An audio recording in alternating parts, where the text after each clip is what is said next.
A little girl disappears without a trace, only her wounded dog returns covered in mud, leading to a secret buried deep beneath the town.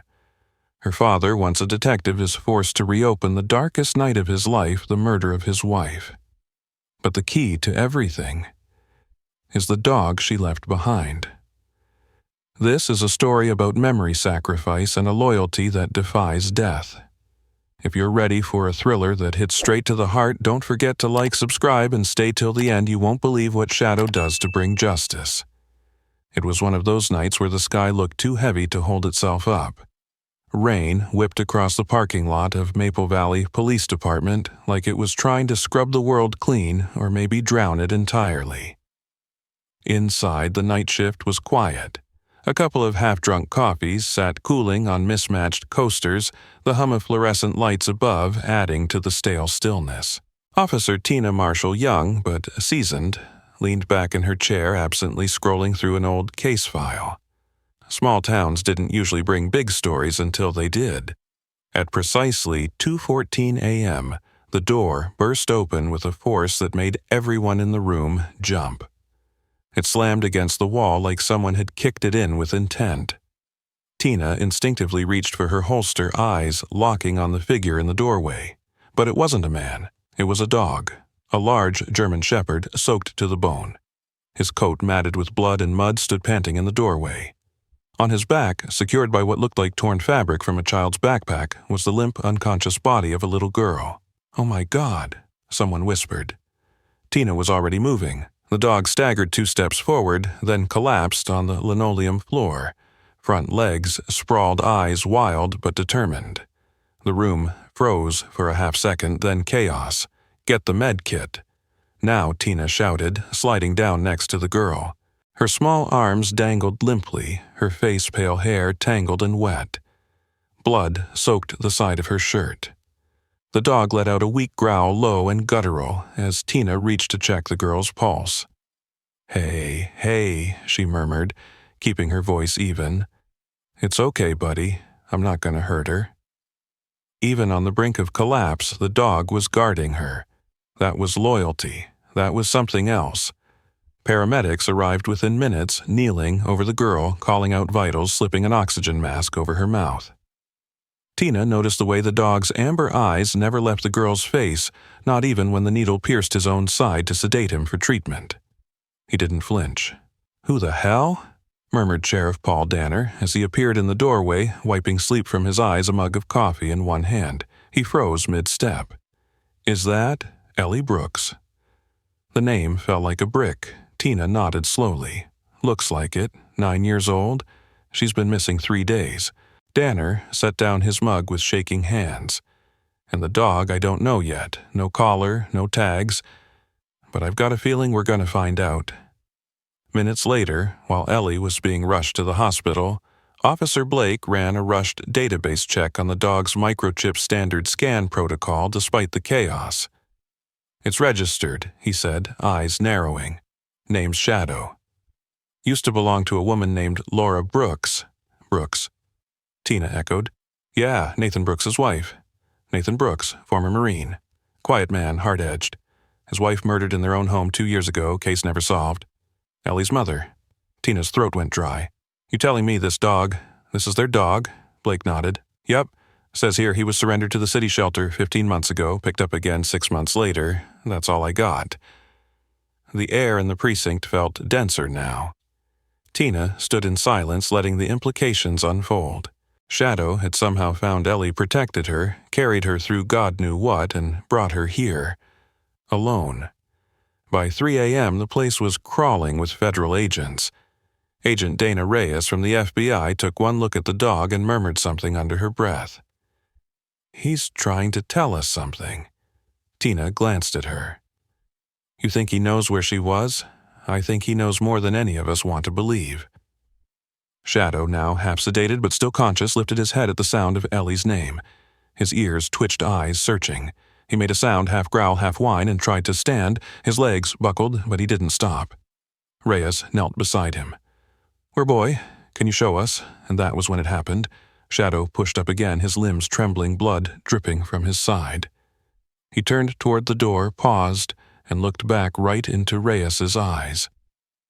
It wasn't a look a normal dog would give. It was instruction. Urgency.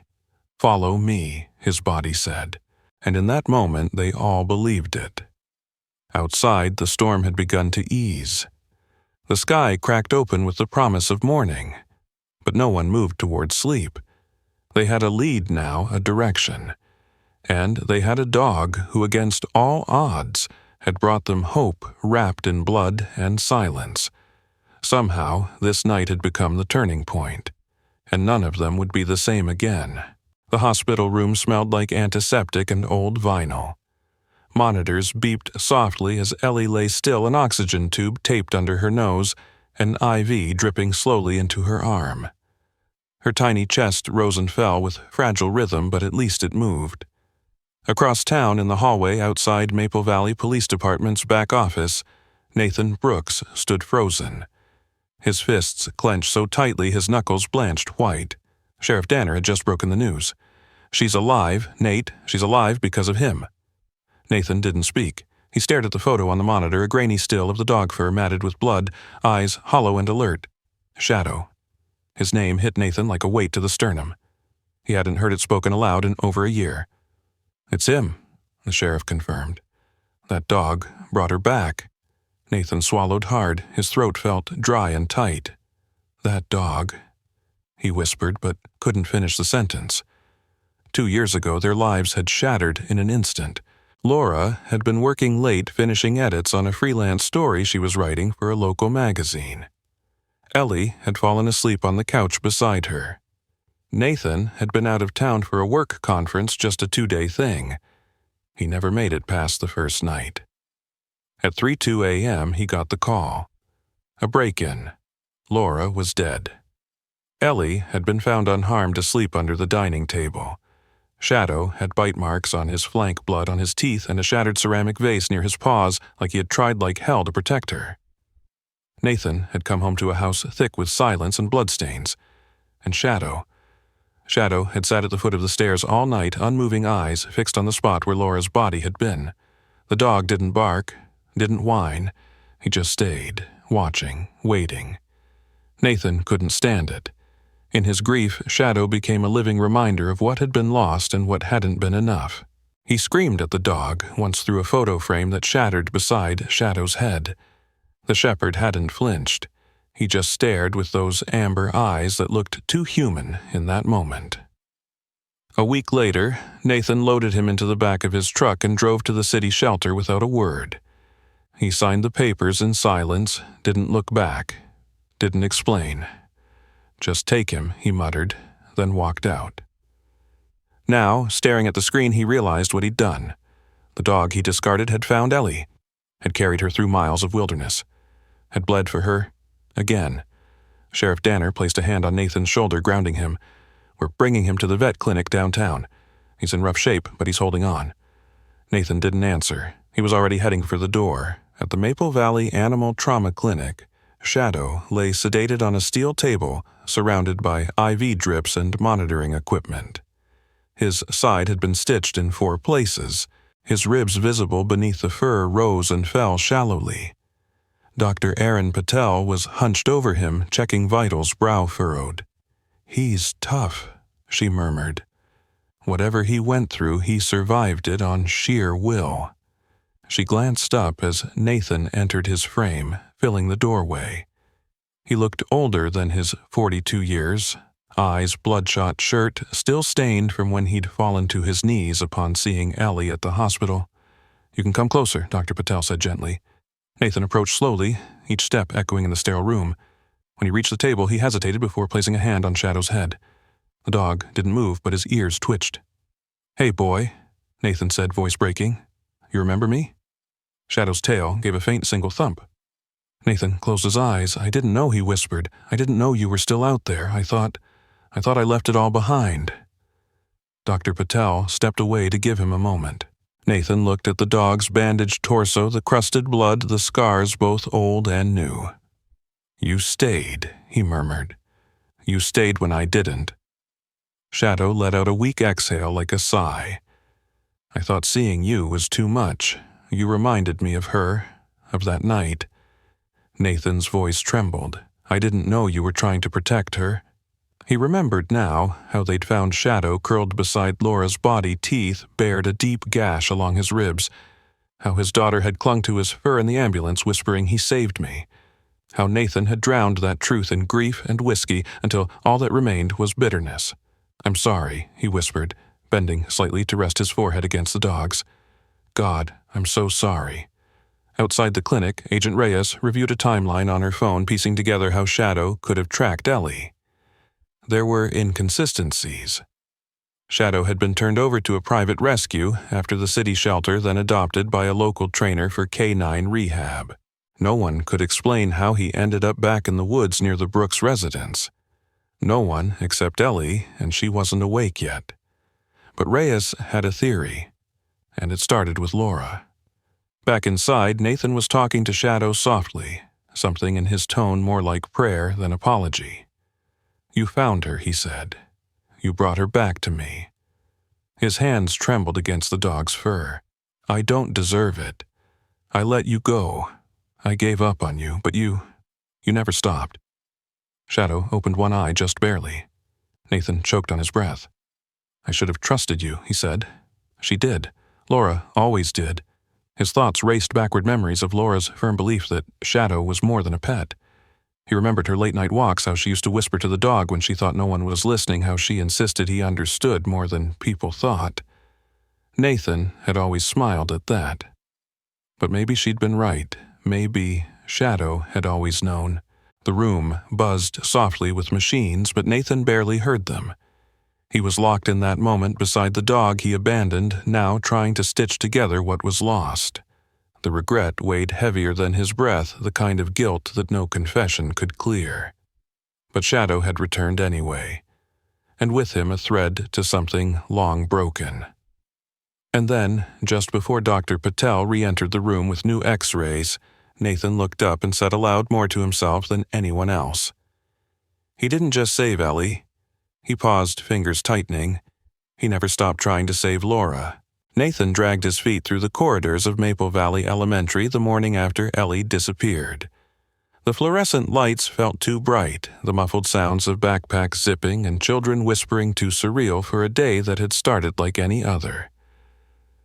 He didn't know what had happened. He had left Ellie at the school drop-off the morning before with his usual whispered promise, "Be good, honey. See you after class." By midday, his phone rang. The principal, voice wavering, said they'd received an emergency request. Nathan Brooks had come by to pick up Ellie because of a family situation. But when he asked what kind of emergency, she paused and said she couldn't reach him afterward. He'd left a note, but no second identity. "I didn't leave," he told them, voice low. "I was at my office all morning." The principal lingered and asked whether he'd authorized someone else to pick her up. He said no, hadn't even thought about it. Then he turned cold with dread. The police were called. They reviewed surveillance, no Nathan Brooks entering the school that morning. No car in the pickup loop. Nothing. The record said father picked up daughter at 11:03 a.m. on September 8th. But Nathan had been across town negotiating a freelance security contract, and he even had co-workers who could confirm it. Yet the school's records stood. Sheriff Danner and Agent Reyes spent hours on phone calls and databases. No sign of foul play in the front office, no record of who signed Ellie out, no camera footage except timestamps on the school's digital logs. It became a point of discussion. Was there a glitch, a misidentification? Had someone hacked their system? Nathan grew frantic. He scoured every surveillance camera between his office, his truck, the school. Nothing. Every route he checked led to dead ends. He felt time slipping. Desperation built when he realized that people started to look at him with suspicion. The local news had been alerted. One reporter had shown up at his door asking if maybe the father took her because he was unstable or upset over his wife's case. Nathan slammed his screen, almost broke his laptop. "I would do anything to have her back," he had told them, but that sounded like a threat when printed. Meanwhile, Shadow's survival story was circulating. The dog who found Ellie. But Shadow wasn't calm.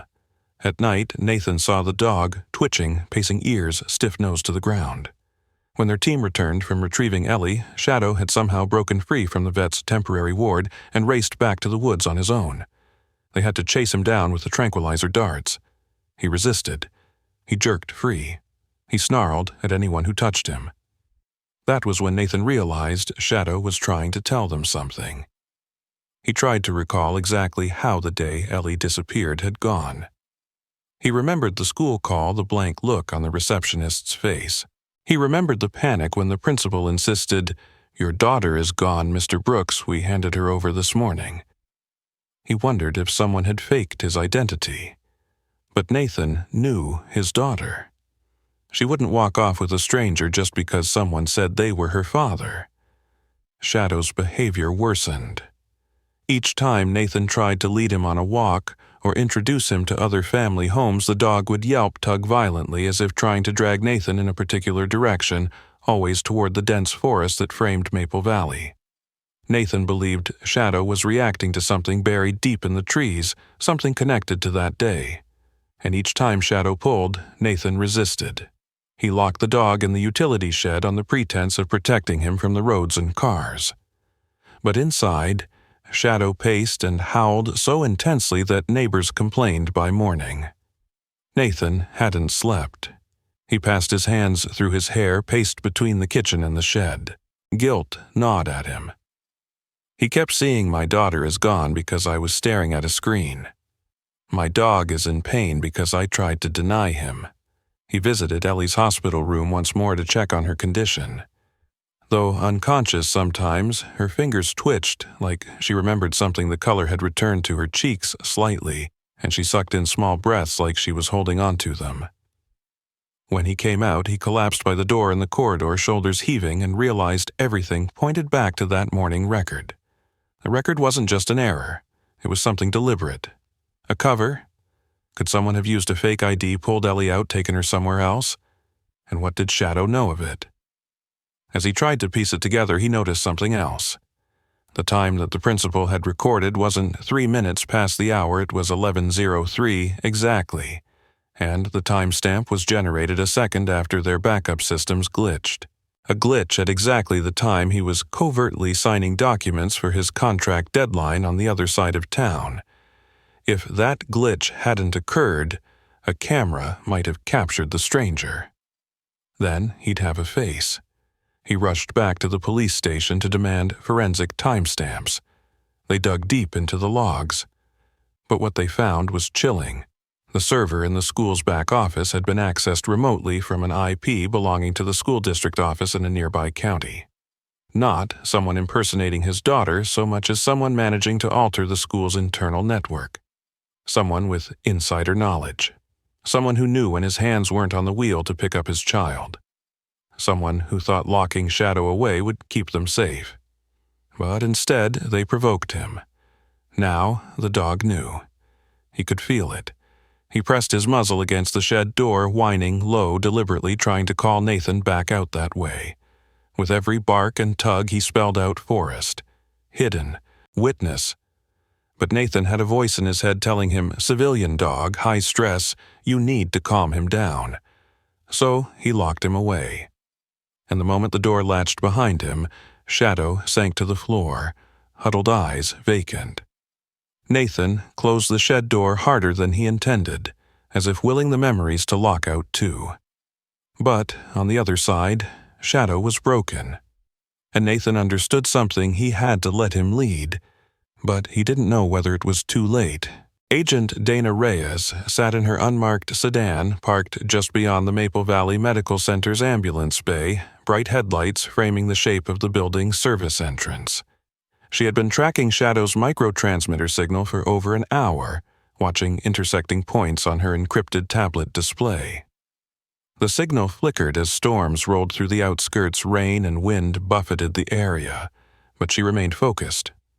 Around 2 a.m., she finally sighed and tapped the screen.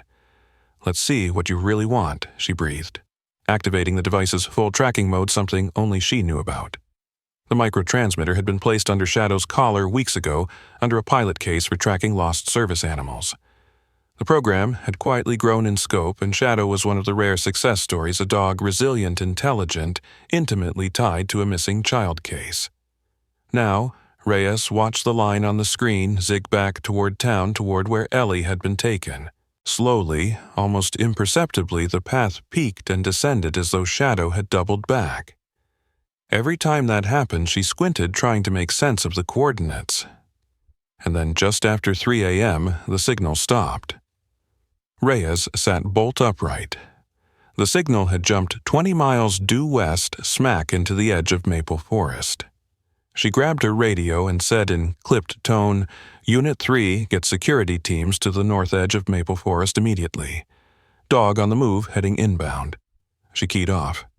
Meanwhile, at the Brooks residence, Nathan woke suddenly to the sound of pounding at his back door. It was all too familiar, the desperation, the violence of it. He shot up in bed, sweat cold on his forehead. He reached for his phone, no reception.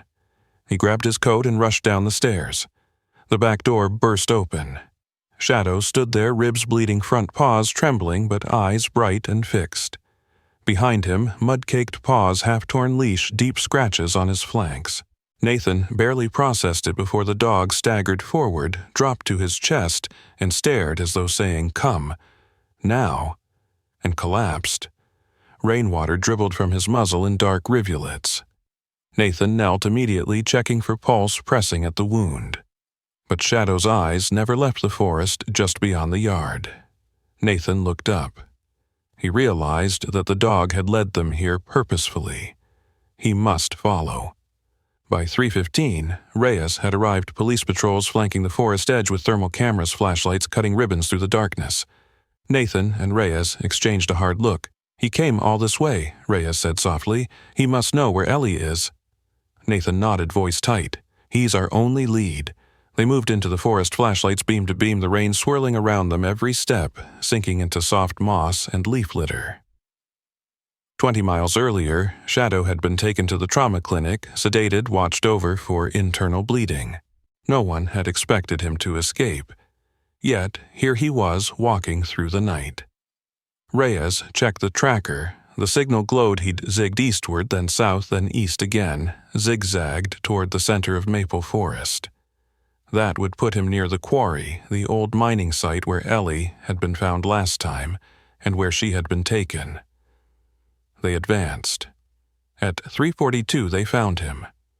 Shadow lay at the base of an oak chest, rising and falling in shallow but steady breaths. Broken leash trailing. Dried blood crusted his spine, but his ears twitched when Nathan approached. The tracker's glow was dim. Reyes signaled 2 deputies to back off. Nathan knelt again and whispered, "Where's she?" Shadow strained to stand, raised his head and yelped a low, urgent sound that rattled through the trees. "He's telling us something," Reyes said. She checked her tablet. The tracker pinged again just ahead, another 0.2 mile west. She led them in that direction. But as they pressed on, Shadow's pace slowed, his breathing ragged. By 4:10 a.m., he collapsed entirely. If they didn't move, he'd never make it. Nathan lifted the dog into his arms. Reyes carried him in one arm, while another agent swept ahead with the flashlight. The forest stretched dense, damp, and silent. The only sounds were labored breaths, the rain tapping on leaves, and the soft crunch of boots on debris. They trudged toward the ping signal. At 4:25 a.m., the tracker blinked twice, 2 beeps. The beacon was at their feet, suppressed by static. They were directly above something. Reyes crouched and pressed the handheld scanner into the leaf litter. Her face went pale. "Subterranean cover," she said. "Metal door, steel bolts." She looked at Nathan, at Shadow, gasping in his arms, and nodded. The dog's eyes flicked toward the ground. "He knows," Nathan whispered. They set Shadow down gently. Reyes pulled gloves from her jacket and crouched. She found a ring set into the leaves, a handle. She lifted. The bolt resisted, then creaked. Nathan and Reyes exchanged a look. The dog tried to steady itself. They pulled the door free. Rusted hinges groaned. Below was total darkness. They had Ellie's heartbeat echoing in their minds. Reyes flicked on a headlamp, stepped onto the metal stairs that led down. Nathan followed whispering words of encouragement to Shadow, though he could barely hear it himself. Below the door, something echoing movement, small but unmistakable, almost like someone was breathing. They patted down, gun-drawn flashlight sweeping. 10 feet down, the narrow corridor stretched ahead. Shadow lurched forward on unsteady legs, nose low. Nathan followed. Reverberations, footsteps or water, a child's whisper. Then Ellie's voice, weak but alive. Shadow Daddy from the darkness. Nathan froze. Tears hope. His hand shook on his flashlight. Ellie, he rasped. The corridor lit. Ellie appeared at the far end. Dusty, scared tears, streaming clothes torn. Behind her, the metal door ajar. Nathan ran. Shadow limped after. So did Reyes. And as they closed in on her, the forest above breathed with relief, the signal trackers glowing and the rain abating. Shadow looked between father and daughter, his charge, and sagged to the ground. And they, Agent Dana Reyes and Nathan Brooks, advanced through the narrow tunnel carved beneath the old quarry mine with flashlights cutting through thick dust and shadows, every step stirring decades of abandonment and silence. The smell of damp stone and rust filled the air as Shadow stumbled ahead, body battered and ribs heaving, yet his nose led them unerringly toward a locked steel door at the end of the corridor. With trembling hands, Reyes pried open the metal door handle, and the hinges protested with a heavy groan that echoed through the pitch-black room beyond. Nathan steadied himself, heart-pounding, as he stepped inside behind Reyes and Shadow, who sank to his knees beside the heavy metal clasped door. In the faint beam of a lantern inside, they spotted Ellie curled on the cold concrete floor, thin blanket wrapped around her eyes wide and cheeks smeared with tears and grime. Her breathing was shallow but alive. Nathan's vision blurred as he rushed toward her, dropping to his knees and gently wiping away dust and dried tears. "Ellie," he whispered, voice cracking, hands trembling. She lifted her head, and for a moment, everything slowed. The roaring rain from above the distant creak of the door, the heavy stench of iron in the air, even Shadow's labored breathing. Nathan pressed his face close to Ellie's murmuring reassurances, but Ellie looked past him toward Shadow. She reached out shakily, touching his side, tracing the stitched wounds. "Shadow," she whispered. He nuzzled her hand, eyes glistening in the dim light. Then she looked up at Nathan, but spoke only to Shadow. "He smells just like the man who came to our house the night Mom was killed." The words reverberated through the chamber, halting Nathan in his motion. His breath caught. Ellie's gaze met hers. He had the same cologne, she whispered. Reyes froze, heart thudding.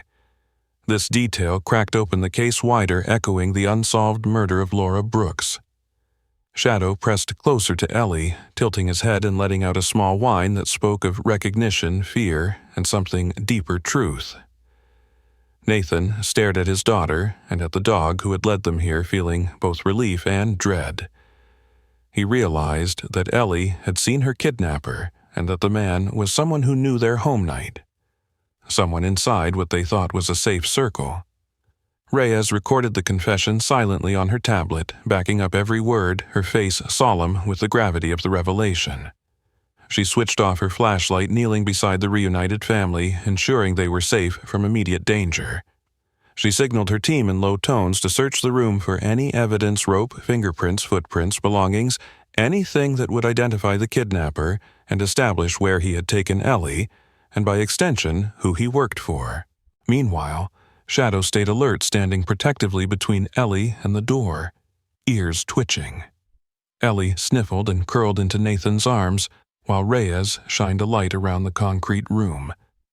The floor was marked with scuff prints, water stains, faint chalk lines that hinted at calculations or inventory. She snapped photos, took notes, and called for evidence bags. Nathan held Ellie, tears flowing in silence, knowing that the truth lay not only in this room, but in the ripped jacket and shared scents he would have to trace.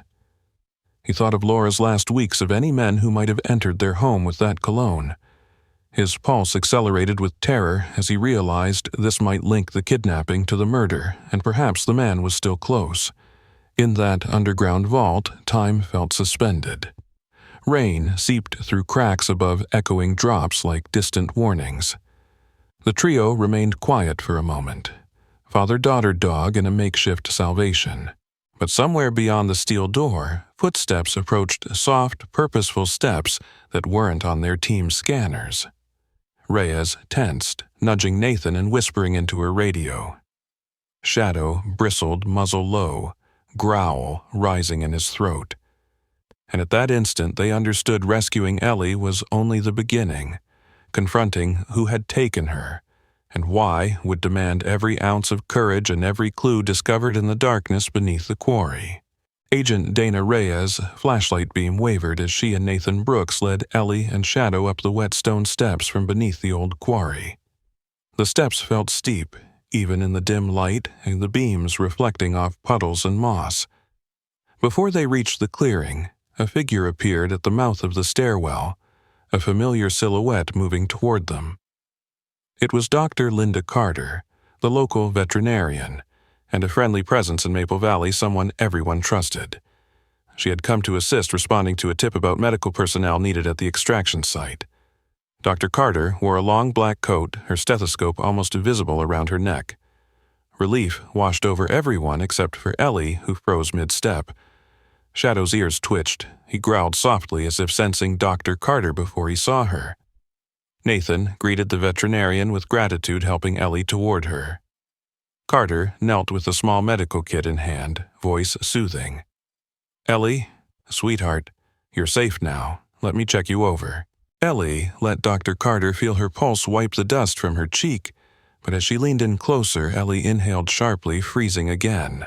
A flicker of recognition flew across her face, a perfume, that same subtle floral scent like jasmine and musk that Ellie remembered from the night her mother Laura had been killed in their home. The scent had been a presence, a spectral whisper that had haunted her nightmares ever since. Dr. Carter offered a warm smile to Nathan and Agent Reyes, but Ellie's face twisted. "That's the same," she whispered, eyes wide, voice faint. Reyes stepped forward, catching Ellie's words. "Same as?" she asked, gently crouching. Ellie nodded, trembling. "The man, he smelled like that the night he came into our house." The words echoed between the adults, heavy. Carter's hand paused in midair, stethoscope dangling. Her eyes flicked to Nathan, then to Reyes. But Carter quickly masked it with professional calm. "Ellie's safe now," she said firmly. "That's important." Reyes knelt beside Ellie, voice low so Carter couldn't hear. Did you smell that on her too?" "Yes," Ellie whispered. "It's exactly the same." Nathan's face went pale. He exchanged a glance with Reyes. Everything clicked Ellie's terrified wake-up memories as the man came in with that perfume. The taunting echo in her flashbacks. And now, Dr. Carter warmth, trust, followed by that perfume brush. Reyes placed a reassuring hand on Ellie's back. Nathan crouched, looking at Carter's suspicion and grief battling in his expression. Carter stood upright, clearing her throat, reaching into her coat for a medical kit. "We should get her warmed up and checked for shock," she said, voice steady, almost too steady. Ellie's breath hitched, and she turned to Shadow, who pressed close as if confirming her fears. Reyes snapped open her radio microphone. "Base, we have a new development. Subject has identified scent match on local neighbor. Requesting unit to secure doctor. Carter for questioning and search for evidence." She lowered her voice and looked at Carter, expectant. Carter paused, her face a mask. She gave a small nod, the kindness still on her lips. "Of course." As she led Nathan and Ellie toward an ambulance where the paramedics waited to take Ellie for full evaluation, Reyes stared at her. Shadow walked behind Carter, strained head turned back toward the tunnel mouth. His body tensed as though resisting. Carter paused at the ambulance door, pressing a gentle kiss to Ellie's head. Ellie recoiled. "Don't," she said quietly enough for Nathan to hear. Carter's eyes flickered with what looked like caught panic before she regained composure and closed the door. Nathan shut his jaw. They watched the ambulance door click closed behind Carter, whose perfume still lingered even as the vehicle rolled away. Reyes met Nathan's eyes. "We need to look into Carter." Nathan nodded, voice taut. "She's been with this town longer than anyone. She was at our house after Mom's memorial. Always kind, always caring." He exhaled hard. Always smelled like that perfume, too. Reyes pulled out her cross-reference files comparing Carter's service calls home, visits, even body cam detail logs. She tapped the files rapidly. She had access to your home records theory schedules. That scent isn't mass-produced, it's specialty. She swallowed. We may have someone closer than we thought. Across the dim clearing, Shadow let out a small shuddering whine as the ambulance disappeared down the road. The dog's eyes locked on Carter's departing taillights, and even in his weakened state he took a step forward, as if torn between relief at Ellie's safety and the betrayal gnawing at his instincts. Nathan knelt to scratch his ear. He knows, Nathan said. Reyes nodded. He knows. The forest seemed to hold its breath as suspicion widened, engulfing someone they all thought they could trust, and turning one more member of their tight community into a suspect.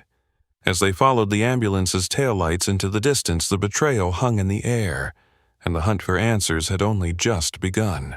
The moment Linda Carter ushered Ellie into the small examination room behind her clinic, everything felt off, not because of the sterile smell or the silence that loomed in the walls, but because Ellie noticed how tightly the woman clutched her veterinary bag knuckles, white jaw rigid, not a single word of comfort like before. Ellie, though shaking and pale, watched her carefully, her heart beginning to thump again, this time not from exhaustion or fear of being caught, but something worse, recognition. The smell was faint, but familiar haunting, something she hadn't consciously remembered until it struck her like lightning, the same overpowering scent of artificial sweetness masked in something chemical worn by the man who had come into their house the night her mother died. Dr. Carter Ellie, whispered voice trembling, "You smell like him." Linda paused, eyes narrowing, grip tightening on the syringe now half visible from her bag. She didn't respond with confusion, didn't ask what Ellie meant. Instead, her movements grew mechanical as she reached for the needle, murmuring something about a mild sedative. Ellie backed toward the door, but her limbs were weak, her escape uncertain. "It's just to help you sleep," Linda cooed, her tone too sweet, too rehearsed. She stepped forward and didn't notice the growl until it was too late. The door behind them burst open with a slam that made the ceiling tiles tremble. Shadow, bloodied, limping his ribs, showing through dirt-matted fur, hurled himself at Linda with a fury that only desperation and loyalty could power. The syringe flew from her hand, clattering to the ground and spinning under the examination table. Linda fell backward, hitting the cabinet hard, yelping as Shadow's teeth caught her coat sleeve but not her arm. Ellie screamed, not in fear, but in raw hope. She dropped to the floor, crawling for the syringe, just as Shadow turned his snarl on Linda, who scrambled to her knees trying to grab something from her bag. "Ellie, get out!" A voice screamed from the hallway. Reyes, who had been tracking Shadow's signal ever since it reappeared, leading straight to the clinic. Footsteps thundered down the corridor as agents in FBI jackets stormed into the room. Linda froze mid-movement, the sight of guns trained on her causing her to raise both hands. Reyes scooped Ellie up, shielding her as another agent subdued Linda. Shadow, panting heavily, collapsed at Ellie's side. "He found me."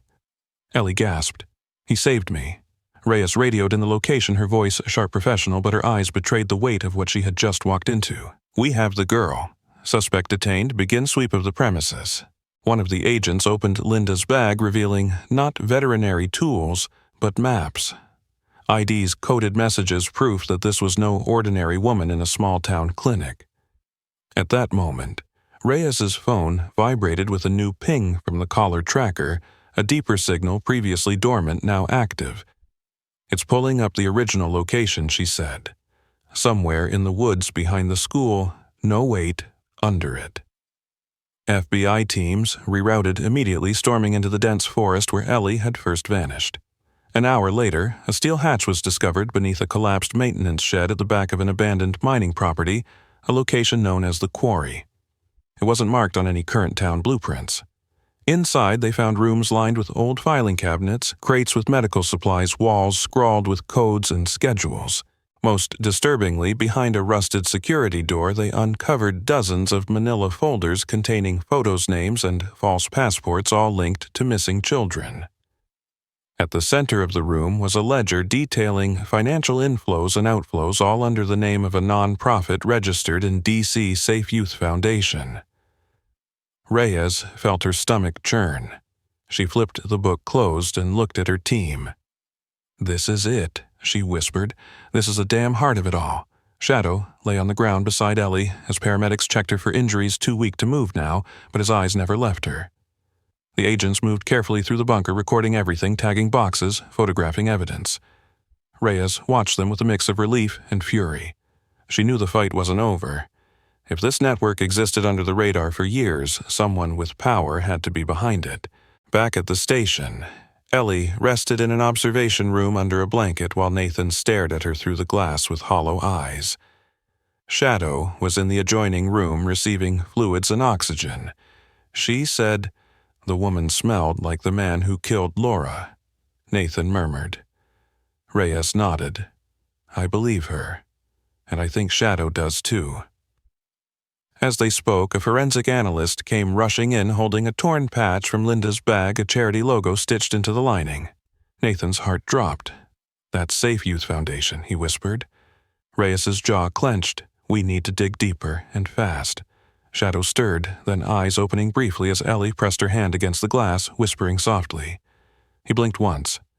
The town outside was unaware that beneath their feet had lain one of the darkest secrets they'd ever known.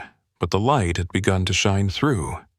Only. The morning after the raid, the town was buzzing whispers carrying from the diner to the church steps, but inside the Brooks residence a different kind of silence settled, one thick with questions heavier than what could be answered by folders or testimony. Ellie sat curled up on the couch beside her father. The blanket tucked around her still smelled faintly of antiseptic from the paramedics' kit. Nathan didn't sleep that night, hadn't slept properly in days. His gaze flickering between his daughter and the German shepherd now lying quietly on the floor, breathing shallow but alert. Reyes paced in the hallway, her phone glued to her ear, coordinating transport for the evidence collected from the quarry. But it was Ellie who broke the hush, her voice-soft eyes fixed on Shadow. "He keeps looking out the window," she whispered toward the pond. Nathan followed her gaze, his brows furrowing. That pond behind their house, once part of Laura's childhood home, had become a forgotten place over the years. "What about it?" Reyes asked, stepping in. Ellie turned to her slowly. "Mom used to hide things there," she said, "like a game. She'd call it treasure hunting. She said Shadow was the best at it." Nathan blinked, his memories staggering into place. Laura, barefoot in the garden, tossing sticks into the water for Shadow, laughing as the dog swam out again and again. "Do you think—" He started, and Reyes already had her car keys in hand. "We're going," she said. The sky was overcast when they reached the edge of the property. The pond lay still and undisturbed, framed by reeds and an old stone bench long claimed by moss. Shadow stood at the waterline without hesitation. Despite the bandage around his ribs, despite the exhaustion pulling at every muscle, he stepped in one paw, then another until the cold ripples reached his chest. "Wait," Nathan called. But Shadow didn't. He dove. It was clumsy, awkward, and painful to watch, like a wounded soldier returning to the battlefield, but determined. Bubbles broke the surface. A beat later, he emerged, something black clamped in his jaws. Reyes waded in and grabbed at a waterproof container, scratched and duct-taped but intact. She opened it on the shore with trembling hands. Inside, photographs Laura holding a microphone standing near what looked like city buildings. Another of her in a lab surrounded by files. Newspaper clippings, a burner phone with the battery removed, and a memory card taped to the lid. "There's more," Ellie said. She said she never hid just one thing. Shadow dove again. It took 20 minutes, 5 dives, and a lot of urging, but when he was done, 5 containers lay lined on the grass, each more packed than the last. Nathan sat down hard, the air leaving his lungs. She knew he murmured. She was documenting everything. Reyes sorted through them carefully. Voice recorders, signed affidavits, printed emails between officials, and charities' wire transfers to offshore accounts, enough to not only connect Safe Youth Foundation to the trafficking ring, but to prove Laura had known long before anyone else. She must have known she was in danger, Reyes said, voice cracking. This wasn't just journalism. This was a war. One of the recorders clicked when Reyes pressed play. Laura's voice came through clear despite the static. If anything happens to me, if you're hearing this, it means I didn't make it. But Shadow knows. He always did. Ellie leaned into her father, tears sliding silently down her cheeks. I knew she was brave, she whispered. But this Nathan couldn't speak. His hands trembled as he picked up a photograph of Laura and Ellie at that very pond years earlier, sunlit and smiling. In the corner, barely visible, was Shadow's tail. She trained him, he said finally.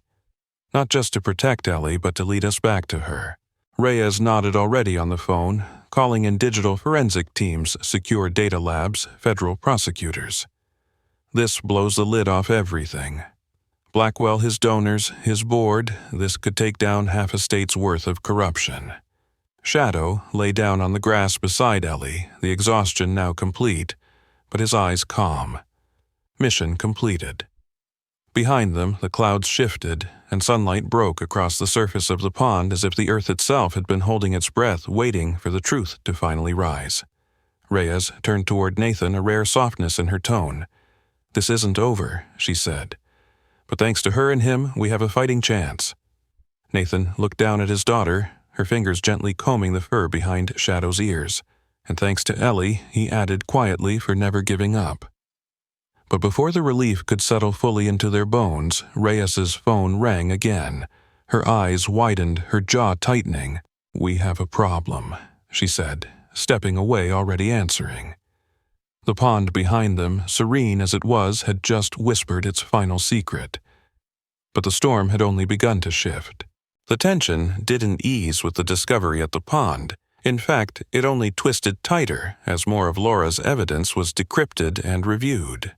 The documents and audio confirmed what had only been whispered before: Gregory Blackwell. The charismatic face of Safe Youth Foundation wasn't just a philanthropist or a savvy businessman. He was the orchestrator of a nationwide child trafficking ring, laundering his crimes through a carefully curated network of community centers, donor events, and youth shelters. His image, once synonymous with hope and charity, now ignited anger in the hearts of everyone who had once supported him. The FBI worked around the clock, combing through the names, dates, and accounts Laura had compiled. But just as the wheels of justice began to turn, the system cracked from within. 2 nights after the pond evidence was cataloged, Agent Reyes received an encrypted message from a secure FBI line. It simply read, "Blackwell gone. Help compromised. Shut it down." By the time they confirmed its source, it was too late. Gregory Blackwell had escaped federal custody. The agent guarding his holding cell was found unconscious, no cameras, no witnesses. Someone had disabled the feeds minutes before the breach. "There's a leak," Reyes said, voice low and urgent as she stood in the Brooks kitchen, clutching her encrypted phone. Someone on the inside helped him walk out, and now he's vanished. Nathan stood frozen by the window, his body a silhouette against the light drizzle falling outside. "You don't think he started, he won't come here," Reyes interrupted. But even she didn't believe it. Shadow stood by the door, ears alert, pacing with the same agitation that had marked the night Ellie disappeared. Ellie herself was asleep upstairs, finally finding rest after weeks of trauma, unaware that the nightmare might not be over. The house sat in a quiet part of town, surrounded by trees and a thin fence, its power lines old but reliable, until 1:17 a.m. With a sharp snap and a flicker, everything went black. The hum of the refrigerator died. The nightlights vanished. Outside, the wind fell still. Nathan grabbed the emergency flashlight, flicking it on just as Shadow let out a low, primal growl from the base of the stairs. Basement Reyes ordered, her voice cutting through the dark. "Get Ellie, stay low, don't use the phones, they'll be cut too." Nathan obeyed without hesitation, bounding up the steps 2 at a time. Shadow followed close, never breaking stride. Upstairs, Ellie stirred at the noise, her eyes wide the moment she saw her father. "What's happening?" she whispered. "Just a storm," he lied. But then a voice calm and unnervingly familiar echoed from the front porch. "Nathan," it called. "Let's not make this harder than it needs to be." Nathan's heart seized. Shadow froze mid-step. Gregory Blackwell stood framed in the moonlight, perfectly poised as if this were just another boardroom negotiation. In one hand he held a small pistol. In the other, a duffel bag slung casually over his shoulder. "Open the door," he said, tapping the glass. "We have unfinished business." Reyes had already ducked into the hallway. Her sidearm raised her back to the wall. She motioned to Nathan, silently urging him to stall. "You're supposed to be in custody," Nathan said aloud, buying seconds. "What do you want?" Blackwell's smile was measured cold. "I want the original evidence, the pawn cases. You gave the FBI copies, not the source." "I need the source." "You're too late." Nathan lied again. "They have everything." Blackwell's gaze flicked upward toward the window where he knew Ellie's room had always been. "Then I'll take the girl instead. Trade her for whatever you're hiding." Nathan's knuckles whitened around the flashlight. But before he could speak, there was a sudden blur, a snap of jaws, the crash of a body. Shadow had launched himself from the top of the stairs, hitting the door with a thunderous crack. The glass exploded. Blackwell stumbled, the pistol flying.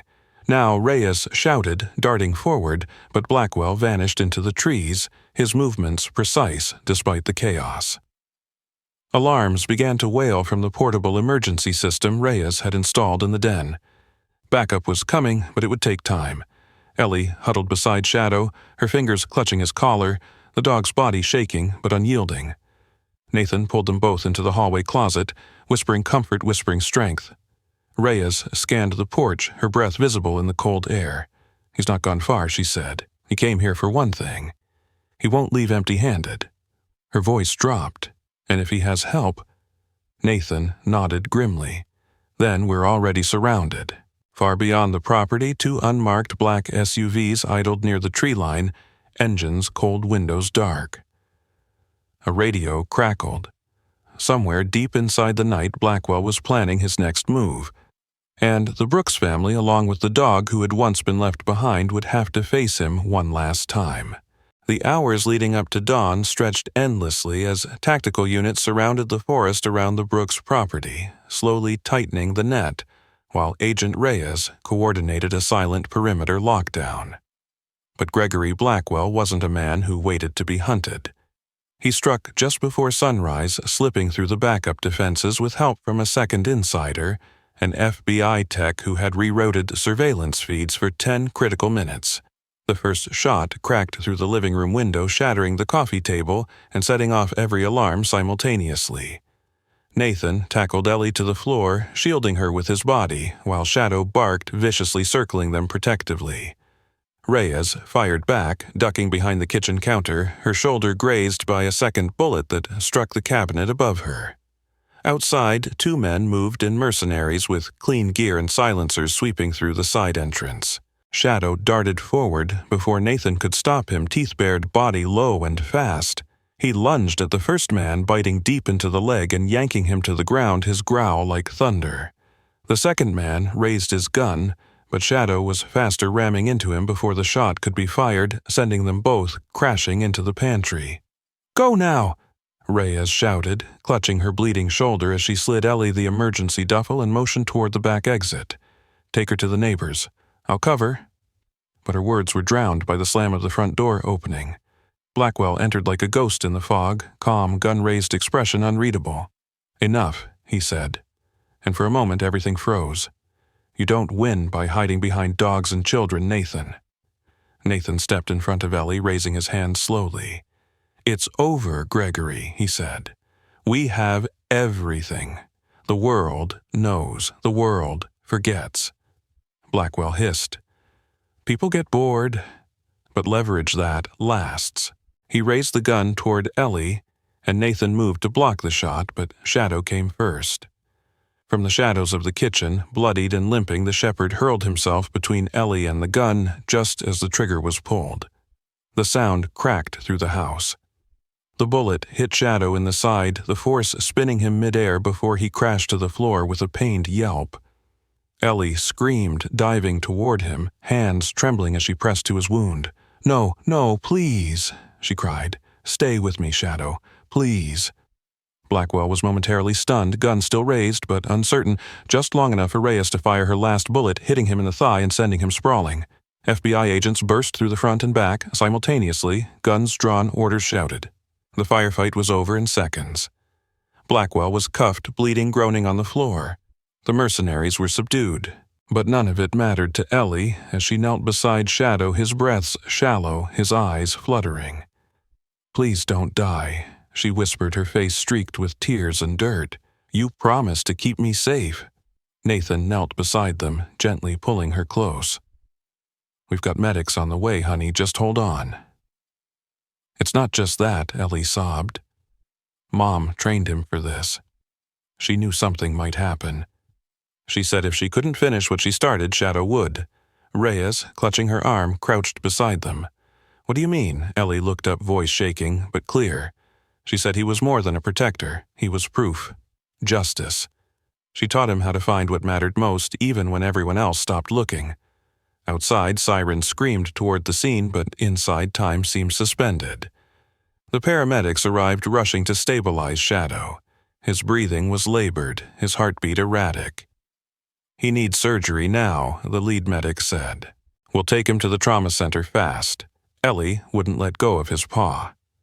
"I'm going with him," she said, not a plea but a declaration. Reyes nodded, whispering to Nathan, "Let her. This dog saved all of us."